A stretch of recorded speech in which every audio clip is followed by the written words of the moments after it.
নমস্কাৰ এখন যেহেতু আপোনালোকে জানে আমাৰ ওচৰত যিখন ভ্যাকচিন সাৰ্টিফিকেট থাকে সেই ভ্যাকচিন সাৰ্টিফিকেটখন পিভিসি কাৰ্ড ফৰমেটত ৰেডি কৰিবলৈ আমাক ফটোশ্বপ লাগে বা কিবা একশন লাগে বহুতখিনি বস্তু লাগে কিন্তু আজি মই আপোনালোকক দেখাম আপুনি এটকা খৰচ নকৰাকৈ একো এপ্লিকেশন ইউজ নকৰাকৈ কেনেকৈ আপুনি আপোনাৰ ওচৰত যিখন ভ্যাকচিন সাৰ্টিফিকেট আছে সেই ভ্যাকচিন সাৰ্টিফিকেটখন কালাৰফুল বনাব পাৰিব লগতে এটা পিভিসি ফৰমেটতো আপুনি ডাউনলোড কৰিব পাৰিব।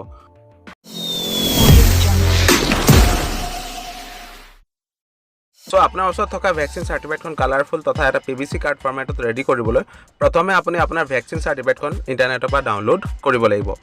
তাৰ পিছত আপুনি আপোনাৰ কম্পিউটাৰ তথা আপোনাৰ মোবাইলত থকা যিকোনো এটা ব্ৰাউজাৰ ওপেন কৰক আৰু সাৰ্চ বাৰত লিখি দিয়ক idcard.store idcard.store লিখি যেতিয়া আপুনি সাৰ্চ কৰিব ইয়াতে প্ৰথমতে আহি যাব ওয়েবসাইটটো। এতিয়া আপুনি এই লিংকতে ক্লিক কৰি দিয়ক।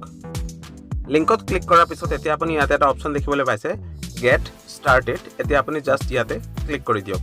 ইয়াতে ক্লিক কৰাৰ পিছত আপুনি ইয়াতে আপোনাৰ ইমেইল আইডি আৰু পাসওয়াৰ্ড দি ভেৰিফাই কৰিব লাগিব মানে লগইন কৰিব লাগিব। মোৰ ক্ষেত্ৰত ইয়াতে মোৰ ইমেইল আইডিটো দি থোৱা আছে হেতু কাৰণে জাস্ট মই ইয়াত সাইন আপ উইথ গুগলত ক্লিক কৰাৰ লগে লগে মোৰ একাউণ্টটো ইয়াতে সাইন ইন হৈ যাব।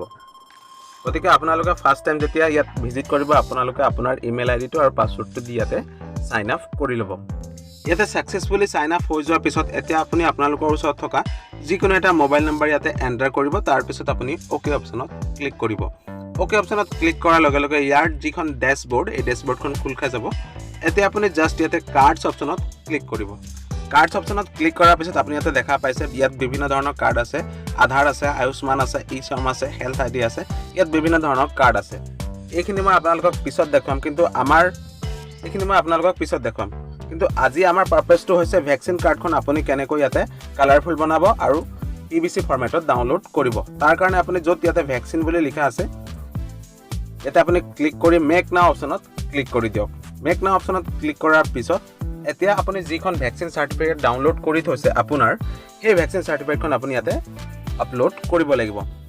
ভ্যাকচিন সাৰ্টিফিকেটৰ পিডিএফটো ইয়াতে আপলোড কৰিবৰ কাৰণে আপুনি চুজ ফাইলত ক্লিক কৰক আৰু আপুনি য'তে আপোনাৰ ভ্যাকচিন সাৰ্টিফিকেটখন সেভ কৰি থৈছে তাৰ পৰা সিলেক্ট কৰক তাৰ পিছত আপুনি ওপেন অপচনত ক্লিক কৰি দিয়ক। ওপেন অপচনত ক্লিক কৰাৰ পিছত এতিয়া আপুনি ইয়াতে জাস্ট আপলোড অপচনত ক্লিক কৰি দিয়ক। আপলোড অপচনত ক্লিক কৰাৰ পিছত ইয়াতে এটা এগ্ৰিমেন্টৰ অপচন আহিব আপুনি জাস্ট ইয়াতে ইয়েস অপচনত ক্লিক কৰি দিয়ক আৰু ইয়েস অপচনত ক্লিক কৰাৰ লগে লগে আপোনাৰ যিখন ভ্যাকচিন সাৰ্টিফিকেট আছিল এই ভ্যাকচিন সাৰ্টিফিকেটখন অটোমেটিক্যালি এটা পিভিসি ফৰমেটত ৰেডি হৈ যাব। আপুনি ইয়াতে দেখা পাইছে আপোনাৰ যিখন ভ্যাকচিন সাৰ্টিফিকেট এটো কালাৰফুল হৈ গ'ল লগতে ইয়াতে এটা পিভিসি কাৰ্ড ফৰমেটতো আপুনি দেখিবলৈ পাইছে। ইয়েস এতিয়া আপুনি যদি এই পিভিসি ফৰমেটটো এটা A4 শীটত ডাউনলোড কৰিব বিচাৰে তেতিয়া আপুনি অকমান তললৈ আহিব আৰু ইয়াতে এটা অপচন পাব আপুনি A4 সাইজ। এতিয়া আপুনি জাস্ট A4 সাইজ অপচনত ক্লিক কৰি দিয়ক। A4 সাইজ অপচনত ক্লিক কৰাৰ লগে লগে আপোনাৰ এই সাৰ্টিফিকেটখন অটোমেটিক্যালি ইয়াতে ডাউনলোড হৈ যাব।